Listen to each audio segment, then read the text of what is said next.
Okay.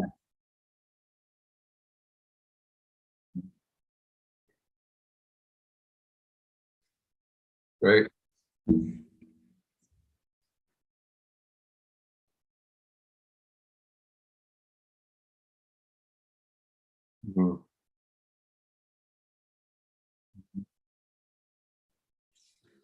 What was, how did they squash it? John and I talked about that quite a bit the other, how did they squash it?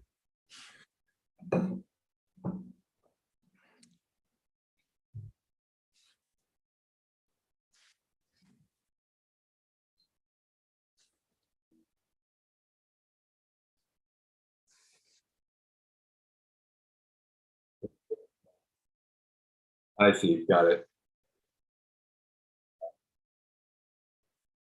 Yeah. Yeah. Totally. Totally.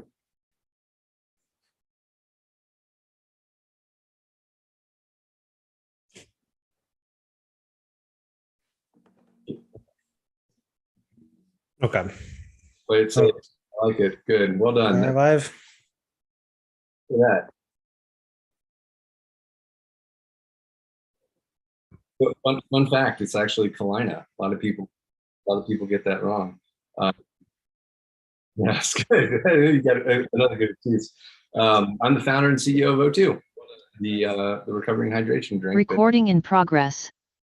Founder and CEO of O2, the recovering hydration drink that is this year's CrossFit Games sponsor. So now, how do you get into the business of sponsoring the games? What does that entail? It entails a lot. Where do you start? I think that the CrossFit Games have historically done a pretty good job of working with, the top brands in the space, with one or two glaring exceptions that we can choose not to name on this podcast. Oh no, go ahead and name those. I want to hear this. Well, what would your guess be? Of podcasts or of like sponsors that they didn't do well with, or that great fit for the space. Well, Monster is definitely the first one that comes to name. So barring, outside of that giant example, that's not a good one. I think CrossFit's done a really good job historically. I want to know what the other one is. That was the only one I had in mind, really. Oh, okay. I thought you said one or two. I did say one or two. If I said one, it would have been too easy. You know what? I'm going to go ahead, and as somebody who's currently serving, the United States Army needs to come the fuck off that competition for it too. They don't deserve a goddamn spot on that for. Tell me more, because now you've piqued my curiosity. Well, so being somebody who's in the Army, and I love serving, I love the Army, love everything about the purpose behind it. Mm-hmm. But the Army and the military, as many civilians, I guess, could say, especially by the determination of what our national debt is, the military tends to spend money in ways that don't, like 5-10 years later after they've spent the money, you're kind of like, well, that we could have done more research, something, gotten better out of it.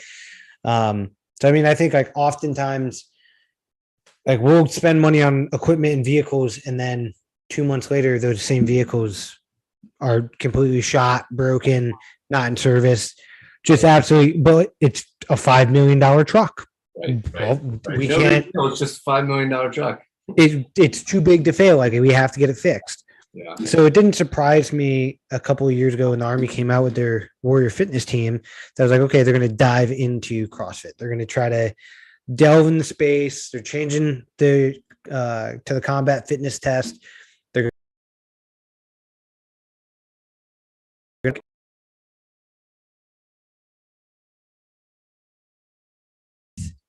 Recording in progress. What is going on? Oh, Jesus. So It's fine. when they partnered with CrossFit, and now like service members can get their level 1, level 2 for free. That's huge. That's incredible. If that's what all this money on the competition for gets us, then I kind of see something. But it looks to me, again, like the United States Army took a shit ton of money, handed it to CrossFit, to put their name on a competition for, but they fielded the Army's Warrior Fitness team and haven't done anything with it. So all they look like is another sponsor of an event that has a big military-esque background, right, but we haven't produced anything. Yeah.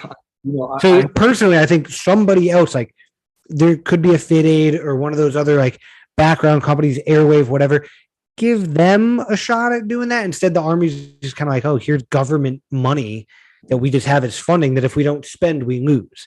So I'm just going to give it to you so that we've spent it for the year. And if it just gets our name on the floor a couple of times, which in fact it got them there many a times, it's not that I see it as a waste of money. I see it as they haven't earned their right to be there, in my opinion.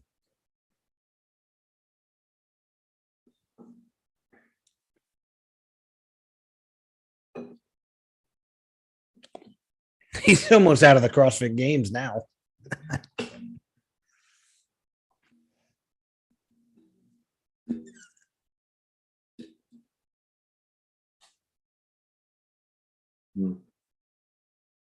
Because he didn't have any O2. Come on, man. What are we doing here?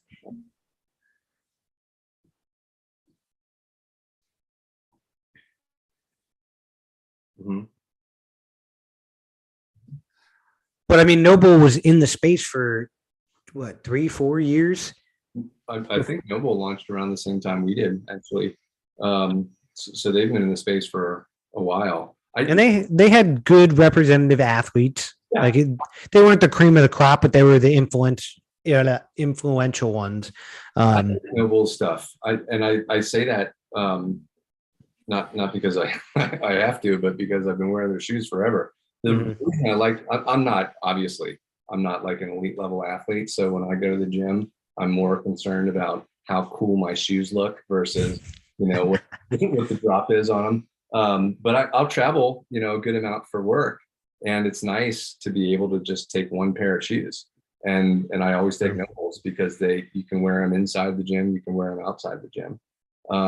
The Army thing is interesting. Ken, are you military as well?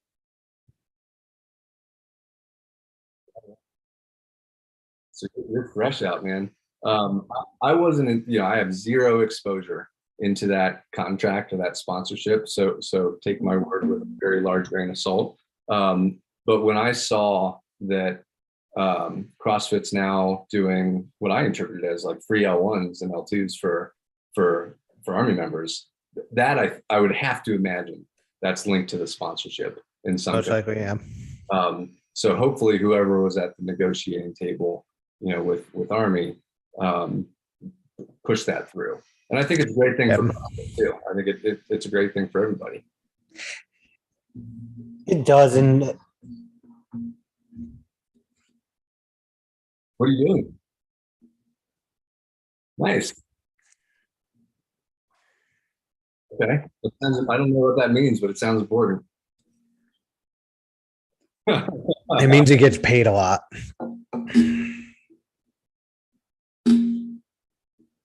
Oh, snap. Nice. I feel like this is a conflict of interest all of a sudden. Well, we need to kick Ken off this podcast. I've never had an engineer as a marketing guy before. Whoa. Hey, now, you cannot say you do all the marketing for this podcast. My big mouth is the one that does the other quarter. And the big ass fucking mouth that says a lot of shit. Ken's the guys behind pulling the puppet strings, I see. Well, good thing he said puppet strings and he didn't say that he was my ventriloquist. I don't want Ken's hand anywhere near my ass. That's an image that I don't think anyone needs.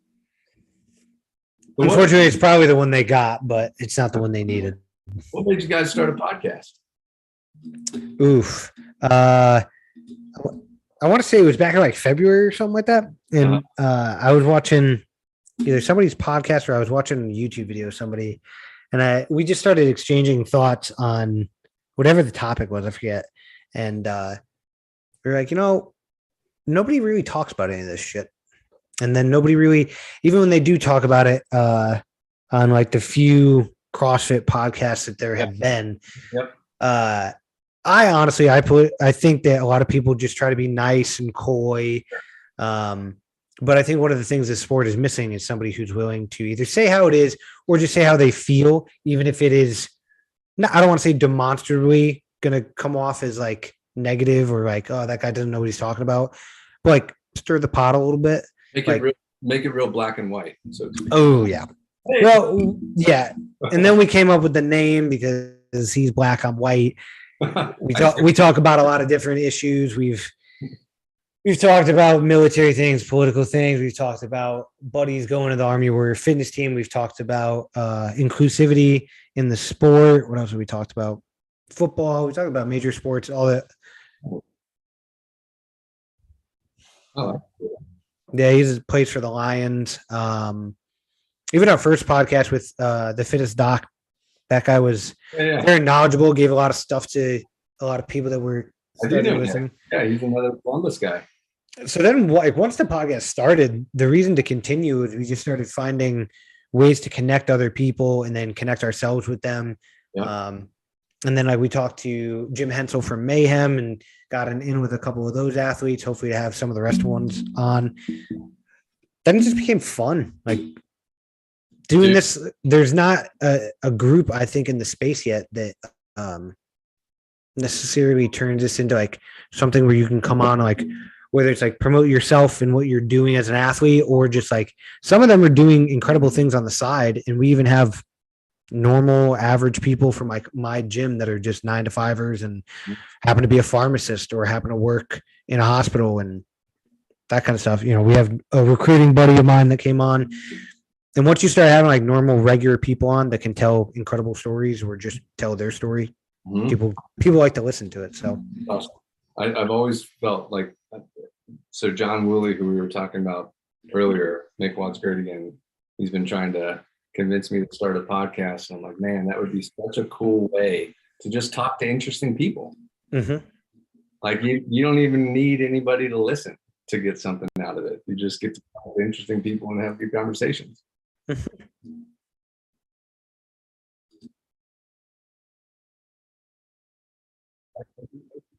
can tell you how not to start a business. Ooh. So the origin story of O2 is a pretty good example of how not to start. And I say that jokingly, like there's not much I would do different, honestly. The past several years with O2, but I would do everything different the second time around.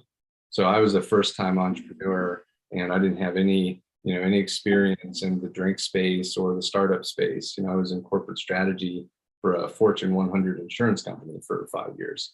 So I didn't know the first thing about starting a drink brand, but I did know there's probably going to be a lot that I got wrong at the outset, and there was, and so I decided to try and keep it like as small scale as I could to avoid making big mistakes on a bigger scale. And that meant that the first year or so, it was just me selling O2 out of the back of my car to anyone who would buy it, and yeah, that's unfortunately a true story. In fact, there's a post on our Instagram, I think from Friday, of me and my co-founder, who's a medical doctor, with, we both look so bright-eyed and bushy-tailed from the first year. It's like the first month or two of the business's operations is when this picture was taken, when we both have our cars full of O2.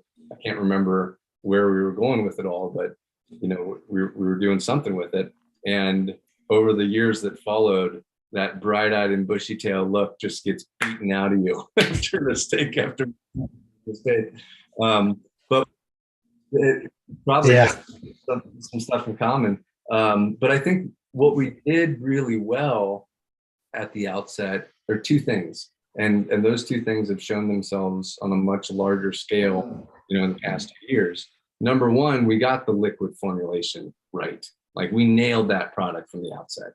Most people who drink O2 love it, and that's always been the case. We've just gotten a really, really positive response from the drink, from day one.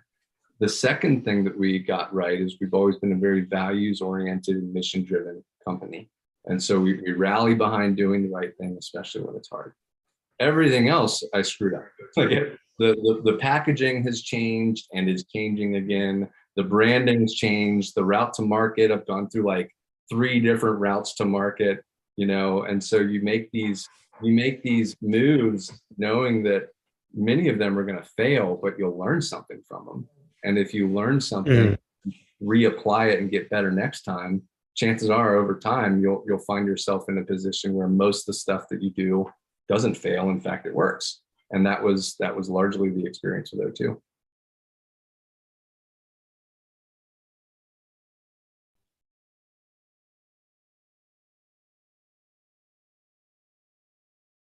Oh, no, man. Right. The 10-year overnight success story.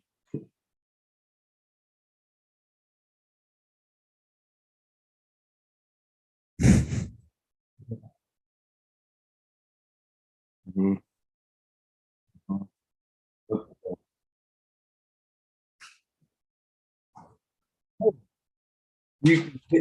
You get started and you keep going. That's most people can get started. It's the hardest part is keep going, I think, because life beats you down, man. And being a small business owner beats you down, especially if you're in a competitive market where you're competing with a lot of others for, share of stomach, as we call it, or mind share, like, in the podcast space, you've got a ton of competition. But as long as you keep going, you'll just kind of outlast the competition and get better over time. And that's how you succeed. Like, I know a ton of founders of other, food and beverage brands, many of which are larger than O2, and none of them are a single night success. None of them. And so like that's a myth. And if there is an overnight success, chances are 5,800 different things had to align, and that person was just right time, right place. Got lucky. Yeah.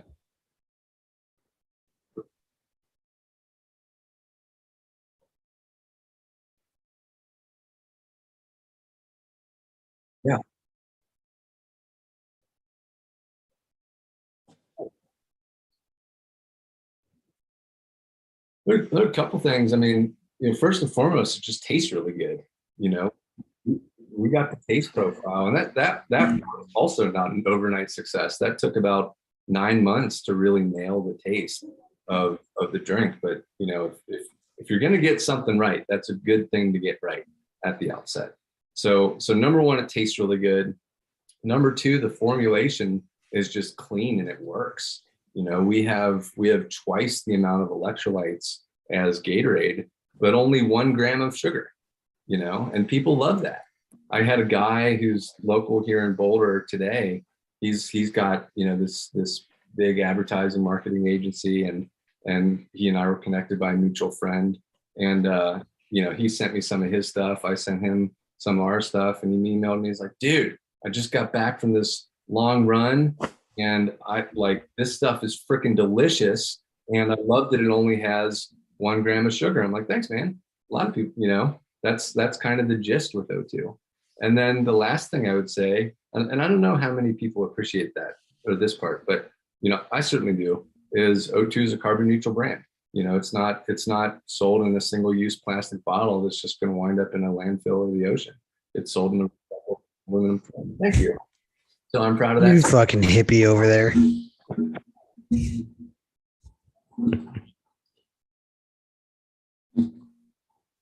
Oh yeah. And a lot of people don't know this. This is a fun fact about aluminum. Something like 80% of aluminum in circulation today has been in circulation for the past 100 years. It just keeps cycling over and over and over and over and over again. Oh, good for aluminum, man. I know, right? There's a win for aluminum. Somebody had to do it for him, because sure it wasn't me. Well done, aluminum. Thank you. I will say I have not had the genuine pleasure of trying an O2 yet. Where you been? Dude, I don't know. It sounds to me like you're just trying to keep it away from me. Everywhere I go, you're not. I thought you were So going to be like, I've been stationed abroad and I'm, no, I mean I was in Colorado for the last like 3 years up until last June, and then I think I've only seen from like where I shop. I think I've only seen O2 a couple of times, and then, well, I don't know. I'm probably just lazy on the other half that I haven't gone out and bought some. So well, I've not had the genuine pleasure yet. luckily I know a guy and we can say, Oh, yeah. So I know a guy too. Wait, who's your guy? Maybe it's the same guy. I know this guy. His name's Dave. Oh, okay. He's supposed to have a real in with this company. Yeah. See, Ken, these are the kind of dudes that I do want to like partner with because these people are genuine, right? So do it. Like I just looked up the oh my God, don't get me fucking started on this podcast with that.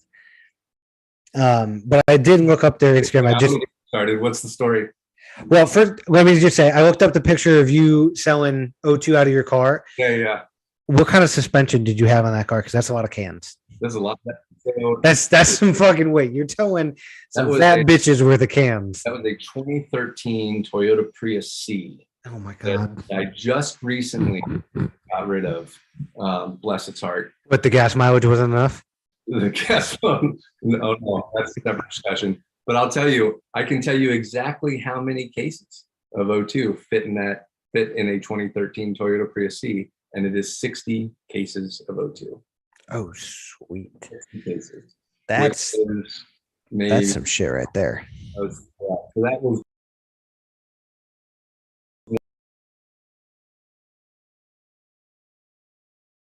a truck. Recording in progress. no comment. As long as it keeps recording, that's fine. Did you ever go buy a truck instead? I do have a truck now. Yeah, I do have a truck. Round of applause, ladies and gentlemen. Round of applause. Ironically, I'm no longer delivering O2. So I don't know. Oh, so now you run the truck. Yeah, exactly. I don't know how many cases to put in the truck, but probably more than 60 is my guess. Oh, that would be. But Not the only person on this podcast that needs a truck. Where do you live now, Stephen? So where are you based that doesn't have O2 apparently? Currently, I am at Fort Sam Houston in San Antonio. Okay. I would say it's not that I know for a fact that O2 isn't around here. I have not found it yet. So there's a difference. I don't want to say that O2 is like, hey, they hate San Antonio. They don't like us military guys. We don't want that to happen. That's actually our number 2 state. Really, Texas? Oh yeah, I know for a fact. There's plenty of Texas does have some pretty loose, I don't want to say laws, or restrictions, but if you create a drink, you can normally find the ability to sell it in Texas pretty easily. I like to think it's our number 2 state for more than the reasons it's just easy to get into. Oh yeah, I mean, duh. But I'm just saying, I know that it is a good state if you are somebody who's trying to open up like a drink business. It's friendly. It's a lot of people in Texas, and it's always hot in Texas, which is a great thing. I got my car washed before I came home to do this, and I specifically got the VIP membership now, so that there's covered, like a huge awning cover area with like the vacuums, and they give you all the extra stuff to clean your car. But I was like, I can't do the vacuuming out in the sun anymore. I can't. It's bad. 148 degrees in Texas today or something. I think it's like it's supposed to be 101 today. But luckily, like, we have the day off. Celebrating Juneteenth yesterday. Yeah. Today, the Army gets another holiday. We get to. O2 actually has Juneteenth off, and you guys are making work on Juneteenth. So thank you very much. Well, you're making us work, actually. You could just hire both of us and just sponsor the podcast, and then marketing vice president of O2 will be to ensure nobody works on Juneteenth. Motion to hire Ken. Well, I think the first thing we need is an engineering position open at O2, because I don't know, man. Engineers don't historically make it for good marketers. No offense. Ooh. 4 degrees. Get out of here. What is it? Okay. Bullshit. Oh my God. So how long were you in school? Like 20 years? Damn. He's a pretty smart cookie. Yeah. So where are you from, Colorado, or where'd you grow up? Yeah. Here we go. No kidding. This story gets told once every 2 podcasts. Okay, let's hear it. Sorry, audience. Do you want to hear about his like 405 snatch or his like 500-pound clean and jerk? Yes, all of Because it. that makes the other Perfect. rounds here. Just get them. Let's knock them all off right now. Yeah, there's not much of a story behind that.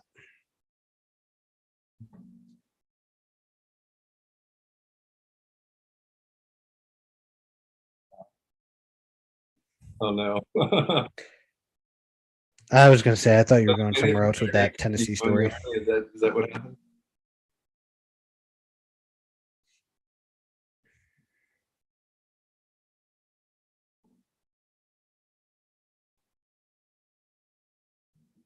Uh-huh. Oh,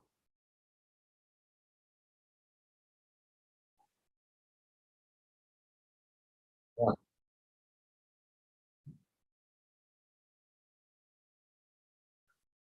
Yeah. Oh, shit.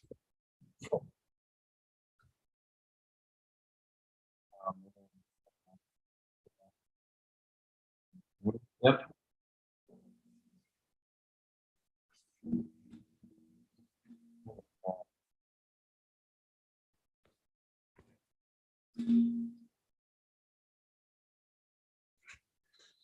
God, you could have used that fucking That's money. totally screwed me, so gotta join the army now. Oh,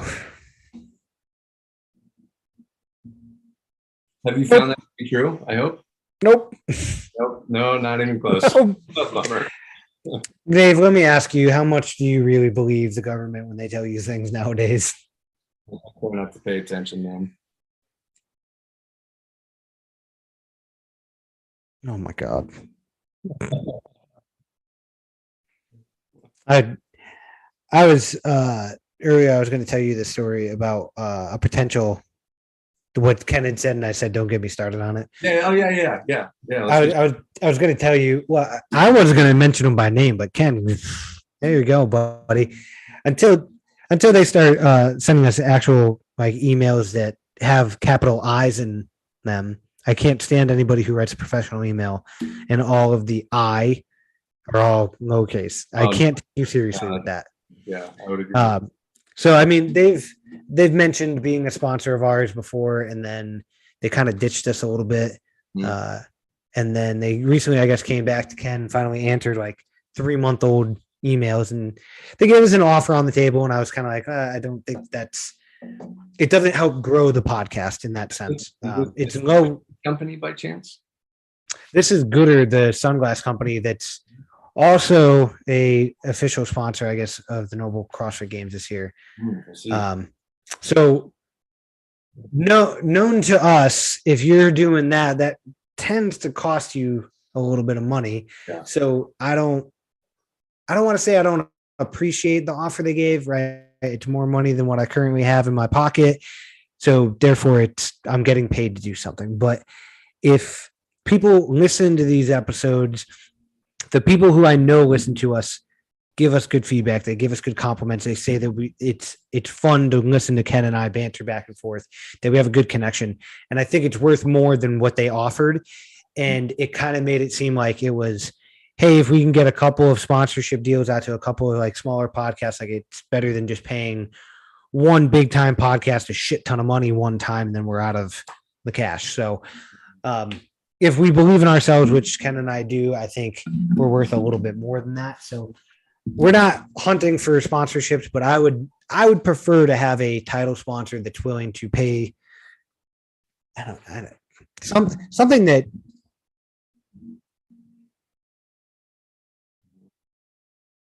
Yeah.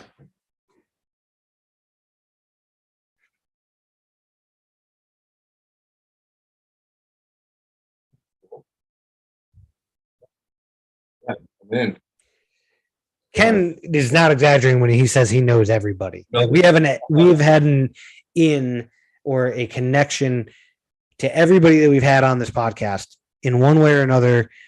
And we've gotten so many more connections just by the people that we've had on it. Oh yeah, sure. You guys have had some great names on the podcast. Honestly, we have, and they've all been like, even talking with Matt, like we talked CrossFit for like maybe 10 minutes out of like a 2-hour podcast. And so I think genuinely, like Ken said, 1,500. I said, if you want us like completely exclusively, you want to be the title sponsor, you want nobody else to be read, $2K and easily, because that gets us backstage, or I don't want to say backstage, behind the scenes equipment that can get us cameras, that can get us microphones, headphones that are all designed to make this better quality. And then on top of that, if you're a games level sponsor, don't. Well, maybe that's where all their money went was to the games.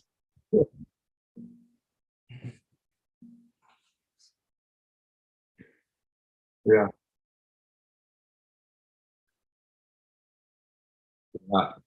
Yeah.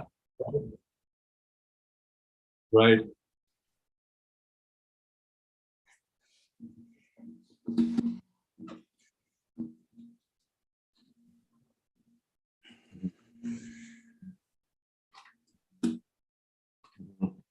Right.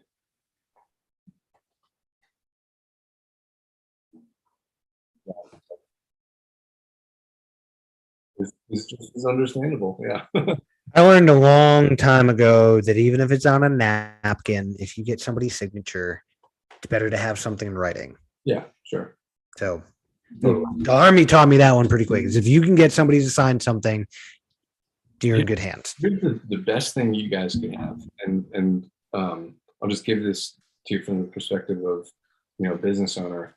Every business, whether it's Gooder or Innovate or O2, every business is struggling with the cost to acquire customers, because the cost of everything right now is going up. It's a lot, right? Through the roof, and including the cost to acquire customers. So if you can, and I've done podcast advertising like once or twice, and that was haphazard and it wasn't well thought out, and surprise, it didn't go too well as a result. But if you can show somehow, like get a case study that shows, okay, we partnered with this brand and we drove this many customers, perfect. Because if it's a reasonable customer acquisition cost, people should be like, all right, yeah, I get it. Yep. I'll pay $2,000, and as a result of that, I'm going to acquire 200 customers, and that's $10. Great, I'm in. Yeah.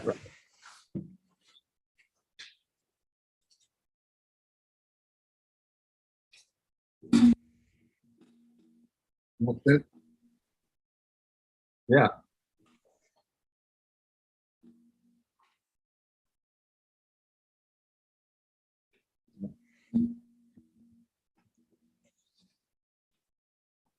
Mm-hmm. Directly attributable to the podcast.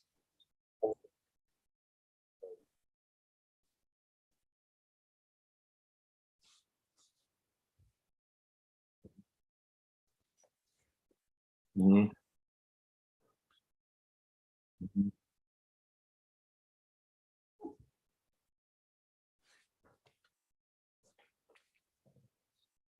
Mm-hmm.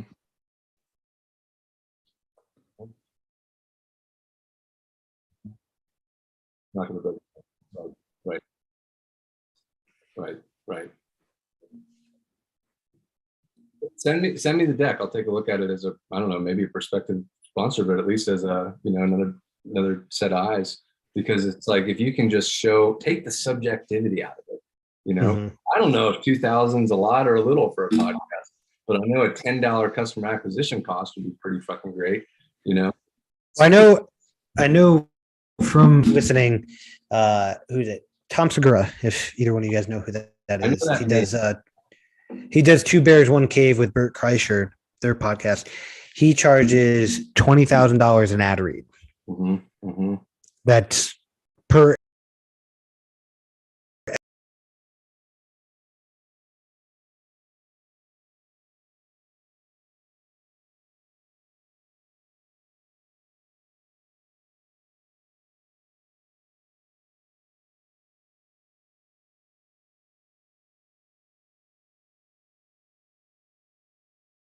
want to say like Recording somewhere in around 10 to progress. 15K, just because of the amount of listeners. It's not necessarily because they are famous, but they just draw in 8 point something million listeners to each episode.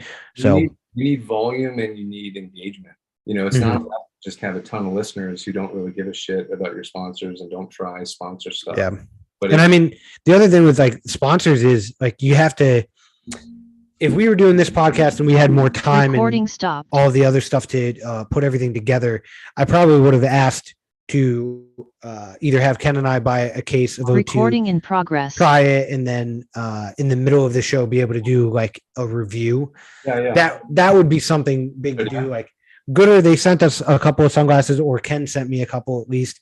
And I read the shit out of those ads. I probably said a bunch of stuff that people were like, wow, that's crazy and way off the charts for somebody to be saying on a podcast. But fuck it, I'll buy one pair. It's $25. We'll see what the hype is about. I do like stuff. And I like that idea too, because then it's like, you know, oh man, you know, these guys talked about O2 on the podcast, and, you know, all of a sudden our sales shot up. Like that was like a free trial for me, you know? It's like, okay, exactly. Now it's a no-brainer. So de-risk it for brands as much as possible. Yeah, and I mean, like we have a couple, like Modballs is one of our good buddies now, and we had them on, and like they're supporting the Warrior WOD workout that's happening at my gym this upcoming weekend, and at plenty of other gyms across the state or across the country. But they were perfectly content with just saying like, hey, it's for the good of the cause. We'll send you guys some stuff. Just, you know, put it out, give it out as prizes. I know Hero Bar, they're I think one of the title sponsors for that event. So they're giving out a free barbell to the gym with the most athletes. Awesome. So of course, a company like Gooder, I just was like, well, put a fucking capital letter where it's supposed to be, and then either call me so I don't have to keep playing email telephone tag with you.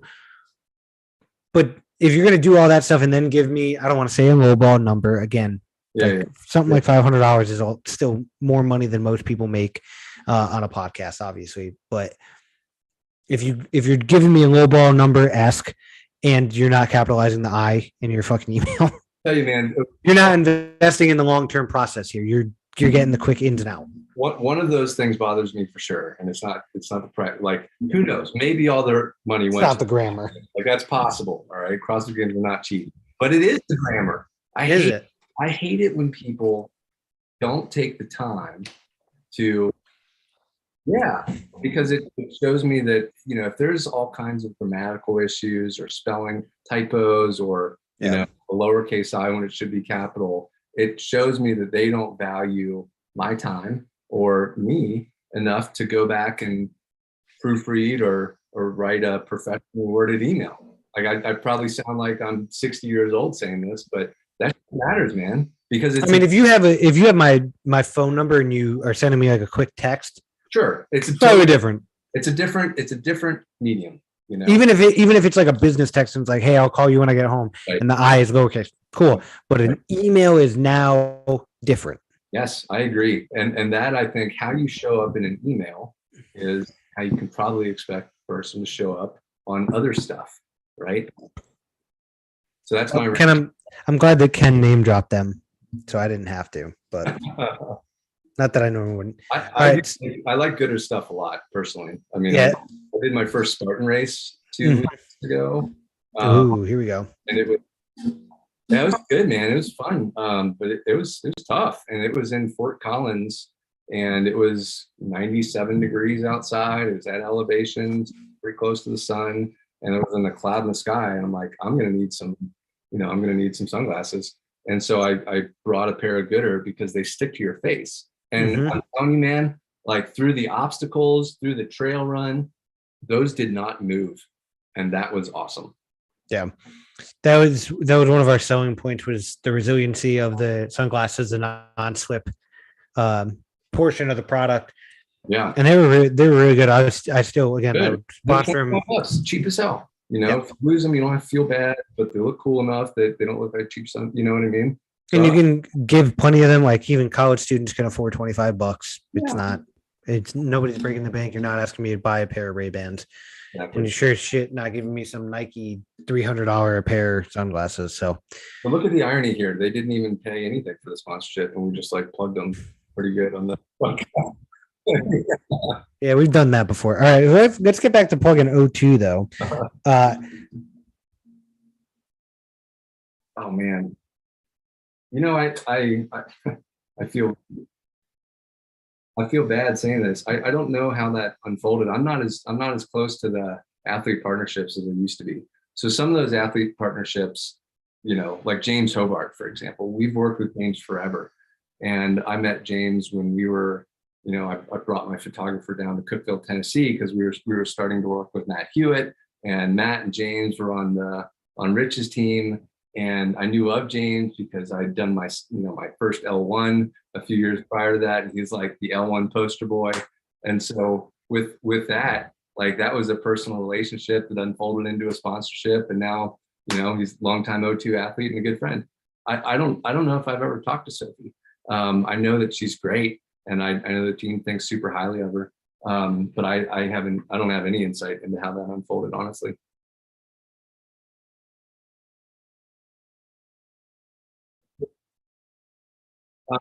I know that's super not exciting too, but I will say what's super exciting for me is I don't have to anymore. Like I have a team now, and that wasn't the case in the first few years. You know, that's part of the other reason why all athlete relationships were funneled through me. But now, you know, my team member who manages our athlete relationships, Brittany, she's amazing, and I don't have to question anything when she's talking to somebody or makes a suggestion on who we should partner with. And she's been with me for 5 years, so she knows the brand better than anyone.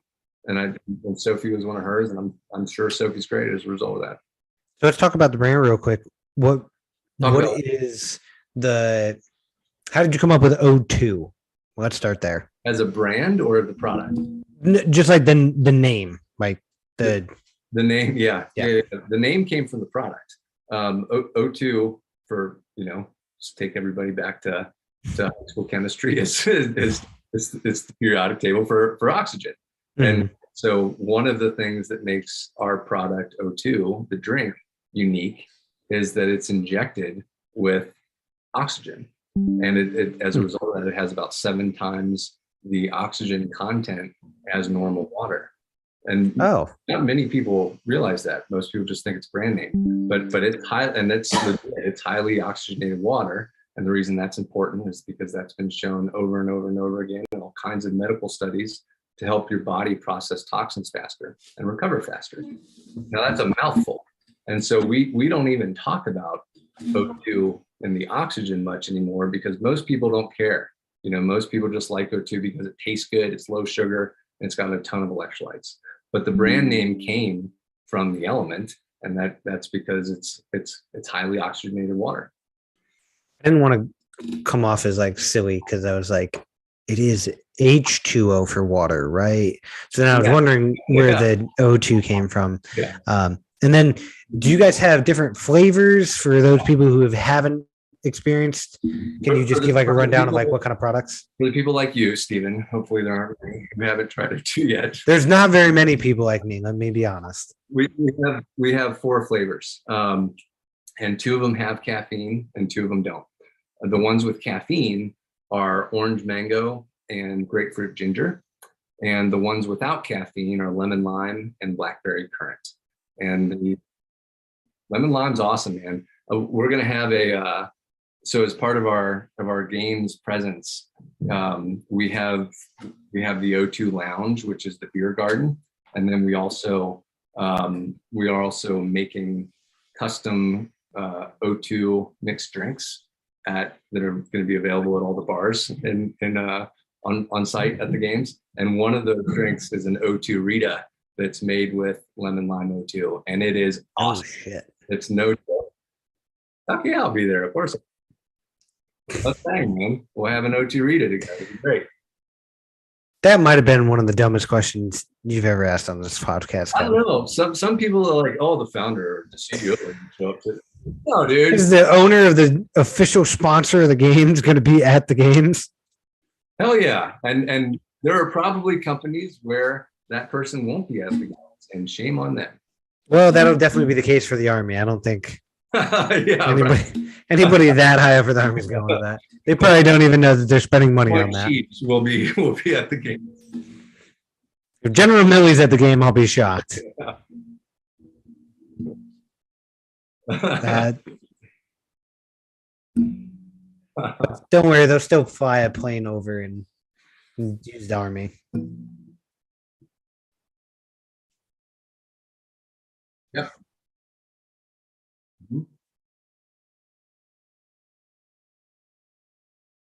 Mhm, mhm, mhm. We don't put anything remotely controversial in our drink. Our product is, it's water, it's oxygen, it's natural flavors, natural sweeteners, sodium and potassium, and then two drinks have caffeine, two don't, and that's it. It's 10 ingredients, and there's nothing you've never heard of on the ingredient list. So the other thing I was going to say is we're not a supplement. So there's no vitamins, there's no supplements in O2, no BCAAs or any of that. And not a knock against those things, but most people who drink O2 are already taking those things as pills or powders and don't need them in a drink. So I don't know too much about the process of making a supplement beverage versus making like a normal beverage like O2 is. But I know enough about manufacturing to know that you have to have your processes airtight. Mhm. And generally that's in a partnership with an airtight production company. And so O2's never had anything remotely resembling a purity issue, because we run a tight ship at O2, and so do our production partners.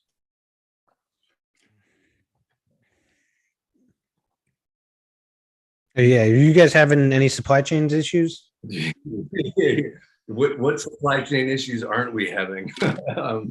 But we've thankfully been able to manage them mostly without disruption. I think the only thing we import is probably monk fruit, and monk fruit is exclusive to China. And I don't know the full backstory there, but I know China's tried really hard to make sure that monk fruit is exclusive to China.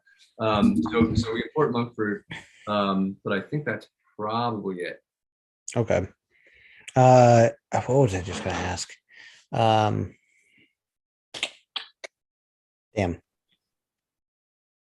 Son of a bagel. We only got 8 minutes left. You gotta. He has the timer going. All right, let's what hey, you know what? I've been on the go a lot. Let me ask this question. So where in the next 5 years, every business has a pretty good business plan. You're always trying to anticipate where you're going. Yep. Next 5 years, now that we've seen over the last year, economy shift, supply chain issues, etc. Have your goals had to shift? Oh, sure. Yeah. And like, where exactly are those goals? Where do they lie? The near-term goals have changed, and I think every business owner would probably tell you the same thing. In fact, I was just joking with a friend who's been in the space for a long time that businesses are no longer doing annual plans. Businesses are doing like quarterly plans, 6 months most, because the world shifts so quickly now. Yeah. So our near-term goals have moved around, but long-term hasn't really moved around at all. Long-term, the goal is for O2 to effectively become like the Patagonia of hydration, to be a brand that's globally recognized for its, not only its great quality products, but also, the positive impact that it has on its communities. So to get there, to be a globally recognized brand, you probably got to be around 100 million or more in revenue. And that's where we want to be, in the next 7 years. And we do a lot of stuff that I'm really proud of that has nothing to do with the great drinks we make, such as like today, we're doing something with Easy Muhammad for Juneteenth. He's an O2 athlete. Cool. He's got a great organization that we support called Project Onyx, which provides fitness and mentorship to underprivileged youth. And we get to use our platform as a brand to help him push out what he's doing, because we believe in it and its positive impact. So that's our long-term goal, and that hasn't changed at all. And if this guy replies to our emails for our slide deck before Gooder does, I'm going to take a dump on a pair of Gooders and then I'm going to send it to them. Good. I hope they fucking do. I hope they do. Dude, man, with all the production challenges, and I don't even want to think about new flavors. I'm just trying to keep my ones in stock, honestly. Pina colada should be the next one. I bet we could make a damn good pina colada. That would not surprise me at all.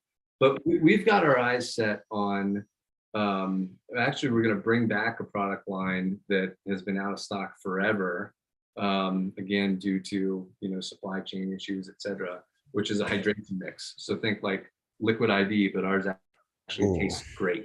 It's not only is it tolerable, but it's something you would actually want to drink.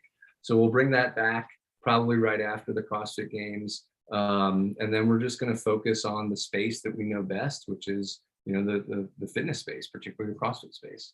I think there's a ton of growth that we can continue to have in that market. We're probably in half the CrossFit gyms in the United States today. I want to be in like all of them or close to all of them. And I think there's a ton of potential outside the US too, particularly when you look at, Europe and some countries that share a similar profile to the United States, Canada, as well. Like it would not be a low lift effort to, go from a continental US business to a global business, but pay off. So that's another thing that we've got our eyes on. Go ahead.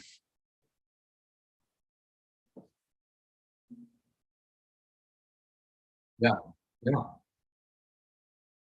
I'm here. You got me in person.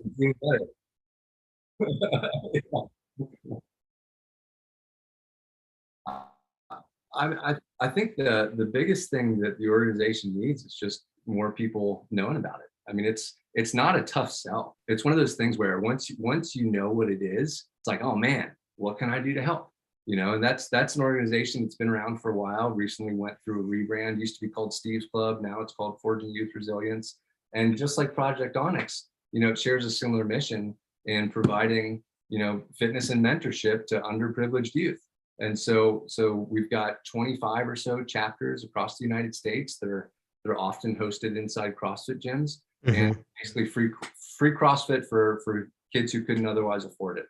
And I got involved formally this year is when I joined the board.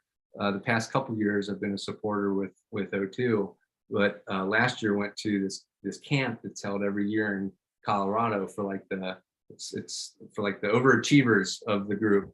So the leadership camp. And these kids, man, I mean, they tell you the same thing over and over again, which is like, yeah, just having the ability to do CrossFit and make friends and, get myself ingrained in this changed my life. It's set me straight, put me on the right course, and now I'm going to college. And I'm the first one in my family to ever go to college. And it's like stuff like that. That just feels so awesome. Hey, you know what?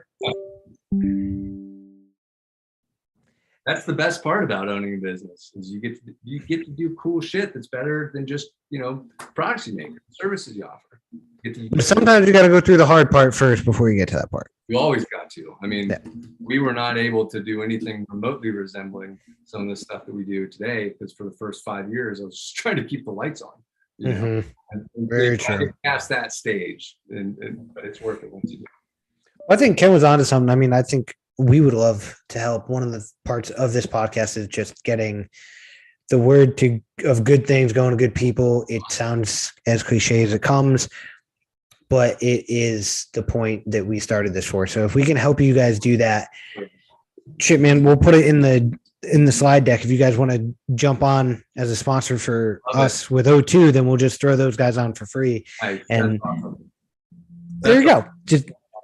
Or if you want to just send us an ad read, not that I think that there's like a real advertisement for that, but just like an awareness read. Great. Hell yeah. Send it to us. We can do it just about every podcast. Again, I have no problem kicking a couple of these guys off our link tree if we have to. But I mean, the good organizations are the ones that we want to support. Project Onyx, we talked about. Ken, I think after talking to Leo and now Dave, I think Easy probably should be one of our next guys. I was going to say I'll set that up, but Ken, I mean, no, you do it. We'll both do it. You text them. You guys are like your own little thing going on. You nice little meet cute going on over here.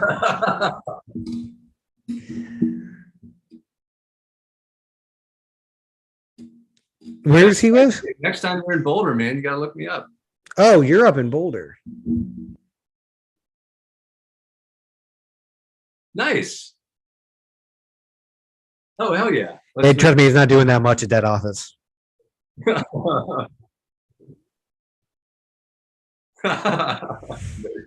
Good Jesus. I got to run now, man. This was a ton of fun. I appreciate you having me on. Well, man, we appreciate having you on. I know Ken set this up, so thank you, Ken, for doing all this. Thank you, Ken. We will most definitely stay in contact with you. We'll stay in contact over the projects and everything else we got going on. Good luck at the games. Not that you really need luck. You're a sponsor there. Hopefully, you guys get a whole bunch of business. And then we'll be in touch, man. Steve, send me your address. Oh. And send me your son. We'll arrange lunch, and I'll ship you some O2, Steven, since you haven't had it before. But see, from now on, I was telling him, I think we need to do this ahead of time, so that way we can give an honest review and feedback on the podcast. Because now it's like, yeah, that ship has sailed. Not that we want to just go out looking for free shit, but it's like, hey, if we're gonna have a huge sponsor, like if we were to have Noble on, hey, let me get a pair of Nobles in here. I'll critique it. I'll give you all the data and analytics from Ken, and then there you go. You get a podcast, you get analytics, and you get an opinion. We're not talking about them. No free shout outs. Okay. See you later, Dave. Bye.